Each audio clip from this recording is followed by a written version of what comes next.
Welcome to Build RSA Builder of the Month, a platform dedicating into celebrating individuals who take strides every day to make South Africa a better country. My name is Andiso Ndlovu, your host, and today we have Mondli Kunene from Mondli Arts Project. Mondli, welcome to the show, and thank you so much for coming through. Thank you, Andiswa. I appreciate. So let's get right into it. What would you say are the main products that are offered by your business? So, a Mondli Art Project offers high quality, thought provoking paintings, which are mostly in the space of contemporary African art. And I also do huge scale murals, and including one of one t shirts, Mondli Art tees, Okay. as I call them. So, what happens is that I can take an original Mondli artwork and put it onto a t-shirt, and then I release them in a limited edition. Okay, so I'm interested to know what inspires your pieces because you mentioned thought provoking when you introduced. Sure. Okay. I create Mondli artworks to raise awareness about social contentious issues within the African diaspora, and also how those issues, most importantly, resonate to the rest of the world. So things like history, identity, uh, gender relations, power, ignorance, wealth, and the lack of wealth. Okay, I'm just interested to know. I know artists are not the same. Why specifically that? Because there is a huge market gap for that, especially within the African continent, more especially within the South African context. Reason being, artists are scared to express themselves in anything that is politically inclined. Yes. But I believe which it's naive to think like that because there is politics in everything, whether it's sports, family relations, at work. So you cannot, by trying to run away from that, you are being naive. So I'm bringing the raw truth to the people while healing myself to the realities that we are facing as Africans. So, what would you say is your unique selling point? Right. So my unique selling point is that the medium or material that I use, for example, I would use ostrich and crocodile leather, Okay. which usually I use when I'm creating art that is more tribalistic. So, for example, if I am painting a portrait of a Mursi woman from the South Sudan, I would use your ostrich leather along with real, authentic warthog tusks, which they hang as ornaments around On the their head. painting. Yes, on the painting. Okay. So that then gives the painting not only a rendition of what it looks like in real life, but you can actually touch and feel Mm. the material, which also gives a lot of value within the painting. Furthermore, the the I do not use a canvas. I use masonite boards, which are very quite durable compared to a canvas, and they also do not swallow the texture of the paint. They actually accentuate the paint. And with that being said, when you're buying a Mondli artwork, because I source everything locally, for example, these boards I buy them from a local hardware. When you're buying a Mondli artwork, you are paying or rather stimulating the local economy, right? Because I am sourcing from locally to create these wonderful artworks. So, I also know that you don't sketch like beforehand, before starting. That's Yeah, very interesting. You just go freehand. yes. So that started back when I was still in high school. Okay. And I've always challenged myself to do better than the previous painting and how I can enhance the Mondli art effect and the value that I bring as a visual artist. So I've seen how most, if not all, artists they'll do the sketch, do corrections, blah Mm. blah blah, then paint afterwards. Number one, that takes a lot of time, and also it means you are not confident in what you want to portray or what you want to communicate. So I then dared myself. I started with an A3 size, or rather A4, and then moved to an A3 size, whereby I would just copy literally cartoons, like your Donald Ducks and whatnot, Mm. and try to paint them without drawing them. So that eventually became part of what and who Mondli art is about. So gradually I left the drawing before Mm. painting, and now it's just second nature, because also I understand what I want to communicate. So it doesn't make sense Uti, you tracing or copying what you want to communicate. It means you do not understand what you want to communicate. I think for me that was a very interesting factor because I know all people start by sketching first. Yeah, Okay. sure. No, we need to challenge ourselves. I was in grade 10 when I did that. So it's been many years since Mpenda freehand. So since grade 10, J, freehand. Yeah. Okay. Let's say 11, grade 11. Because Okay. that's when I was in my element. Mm. So since grade 11 up until now, everything is freehand from start until finish. The only time I will use background sketching is if I'm doing a huge scale mural. Then I can. Yeah, understandably But so. anything like this or anything that you're seeing in the studio, it's freehand. So Mondli, what makes your products and services more attractive? So besides the material that I use, which is quite unique, the banknotes which are defunct, but I've now stopped using my banknotes. Mm. Um, so it's basically acrylic, and how I use acrylic and the masonite board with the ostrich leather and the crocodile leather, including the warthog tusks. However, when it comes to each and every Mondli artwork that I create, I make sure that it's a one of one. Meaning, when you invest your money into a Mondli artwork, it's an original one of one, none before it, none to come. So if another probably you've made a painting for me, like a Mondli art painting, Yeah. and then another customer comes and wants the exact same thing. No, it is, and I'm very exclusive with that, meaning that your investment will also be protected. So that means there is no Mondli art edition like how other artists are doing, Mm. whereby you'll have a Mondli artwork and he has another one, that one has. So it's yours alone in the world. So that has never happened. Yeah, it has It happened, has. but I explain diligently Mm, to mm. each client Uti, that's the unique, also part of the unique selling point Uti, it's a one of one, original, none before it, none to come. Okay. So I know you are also in the educational sector and for 10 years, if I'm not mistaken. Yeah. So I want to know what made you move into doing art full time? Right. So I'm a natural born educator, right? However, there are restrictions within the education system because you have to adhere to the time, you have to adhere to the syllabus, and sometimes you get restricted. So with the Mondli art, that's why I say Mondli art is freedom, Mm. as the T-shirt says. I am able to break through the constraints and use the art to teach while also stimulating for educational purposes. However, although I'm out of the classroom, I am still using art to teach. So you've been out of the classroom since 2017, 2018, if I'm not mistaken. 2018, yeah. And with your artistry journey, what would you say is your biggest success to date? Right, so it's more of a seed that I planted and now it's growing into a big tree. So first, I would say it was leaving the education sector. That was 2018. Then 2019, it Design Indaba chose me as one of 50 creatives to currently look out for in South Africa. Mm. And I was exhibiting at the Artscape, followed by 2022, whereby I was honored in Ghana, Accra, by the 40 under 40 Africa Awards, and it was the theater and arts category.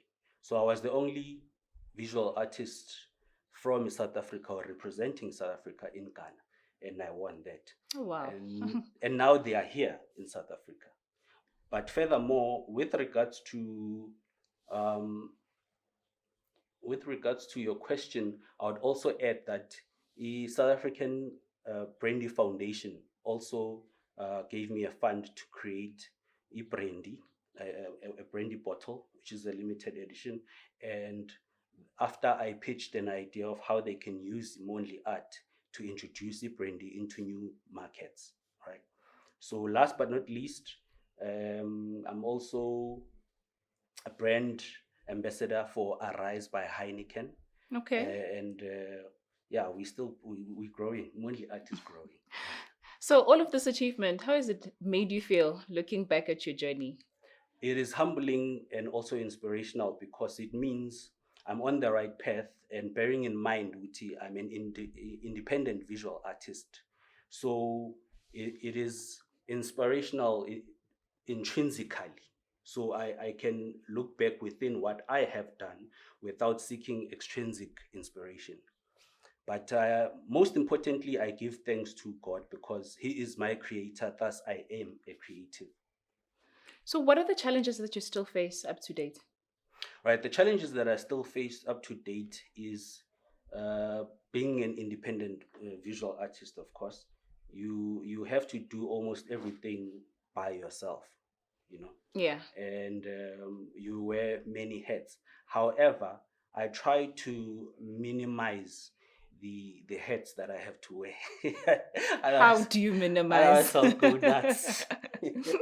So how I minimize is by by refining the bottom line, which is who are my clients, who is my target market, Mm. and how do I get to reach my target market, and also how do I brand position Mondli art so that even the target markets that are overseas, they are able to access me. So there's a whole lot of use of social media and the internet, and also word of mouth. Yeah. Yeah. So, what can we expect from Monthly Arts moving forward?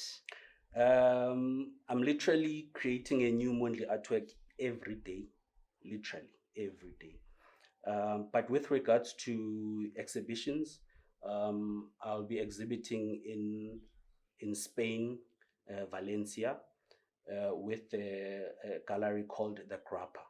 Okay. So the Grappa is a gallery that typically supports or deals with artists that create art that is politically inclined. So it's a very niche gallery, and they supply art to people who love that kind of art. And I happen to have a whole lot of oof to supply them. So that is why they chose to collaborate with me, and the feeling is mutual. So you mentioned that you are creating every day. I actually wanted to know. I know writers call it writer's block. Do you ever Yeah, experience where you feel like the creative juices are not flowing and you just want to stand still? no. The only time I'll stand still is if I'm sleeping, resting, which is something that I need to do a lot. Um, However, with regards to creative block, Mm. I believe that when you are creating a painting, whether it's a painting, a poem, you're shooting a film, there are other ideas within that content you're creating that you can take away from, right? Here's an example. This is a 2018 Mondli artwork. It's titled The Cash Cow, right? Okay. So I took this idea and I branched it out into other Mondli artworks, you know, many of them, right? And so there's no such thing. I personally, I don't know about other artists or creators, but I personally do not believe in creative block because within your idea, there's lots of other ideas you can pull through. So, like in an idea, there's also another idea. So it interlinks. Yes. Okay, no, I get what you're And that saying. also creates a body of work that has that is cohesive. So you can link, for example, these two paintings. Mm. So, Mondli, if you would describe your ideal South Africa in one word, what would it be? Protected. South Africa needs to be protected. I think we neglecting that point whenever we thinking about South Africa or we talking about it. South Africa needs to be really protected, and I urge all South Africans out there to do whatever you can within your power to protect South Africa. You know, it's the only land we have, and if we do not protect South Africa, then what do we have? So, Mondli, how did Mondli art come about?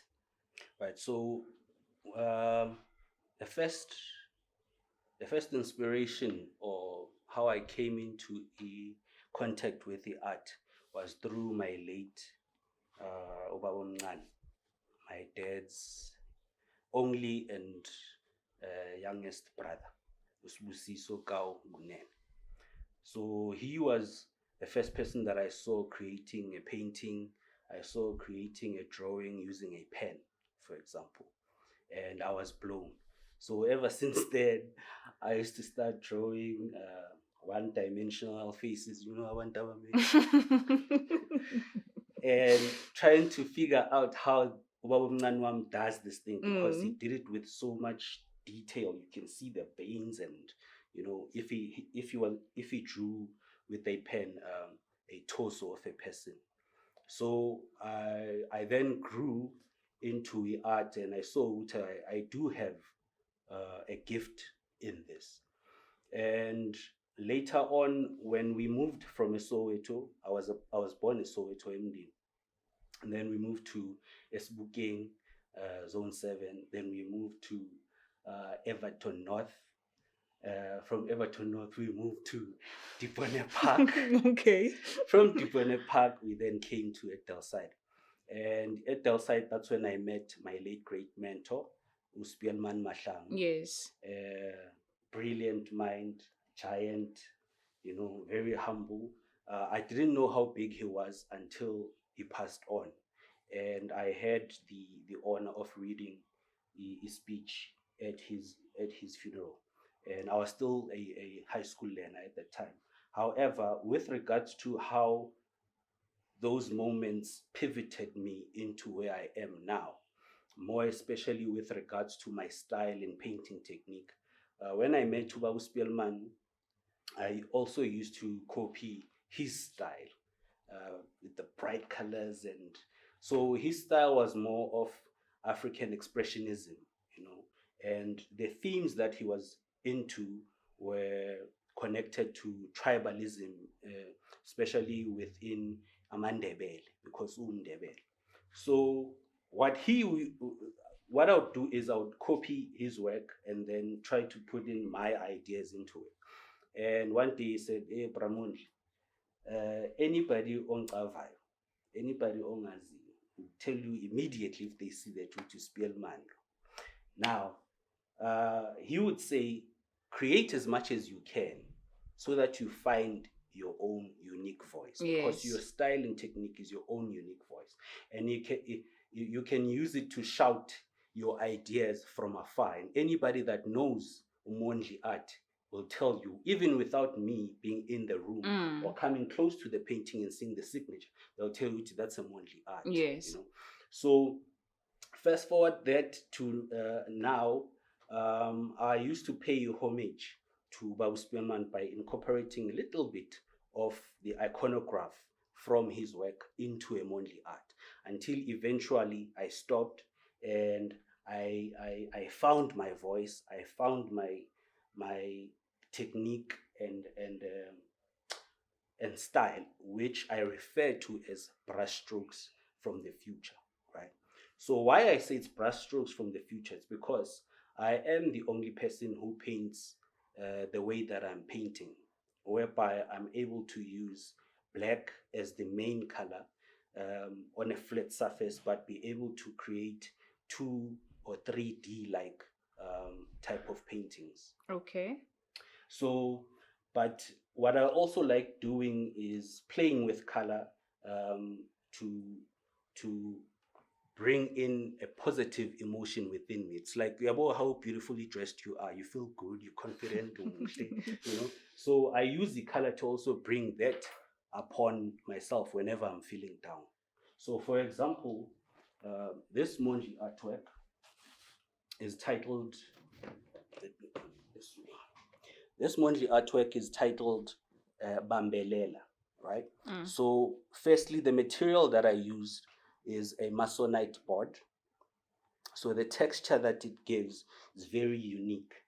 With that being said, the paint that I use is acrylic paint, and both the acrylic paint and the board are locally sourced within the Midvaal area. So that means when you're buying in Mondli Art, you're also stimulating, as I said, the local economy, right? So you're helping other families Yes. to survive. Now, with the style, you brush strokes from the future. Um, this here, okay, thank you. At the bottom, so I've used these circles. It's basically circles and lines that I create, and with different colors. Now each circle and line is actually a color that I literally hand painted, so it takes a lot of time to create, right? And then with this particular painting Ibambelela, I'm saying a lot of history has been foretold on behalf of Mother Africa. And it is time that we as creators or young people of Africa, we tell our own stories in a truthful or authentic manner. That is why I left the white areas there. That's where we need to rewrite the history. So as you guys are recording this, you are part of the documentation of a history. We are making history whereby when we no longer here, we can use this to reflect. Or people that will be watching this can use this to reflect and think about the time that we still have to tell our own stories. That's beautiful, Mondli. That's very beautiful. I'm looking at this and I'm looking at what you're talking about here with the different colors. So that's how you were able to get your style and Mondli Arts and J2. This is the different style and texture that you use with your paintings. Indeed, yeah. Okay, this is very impressive. Thank you. Thank you.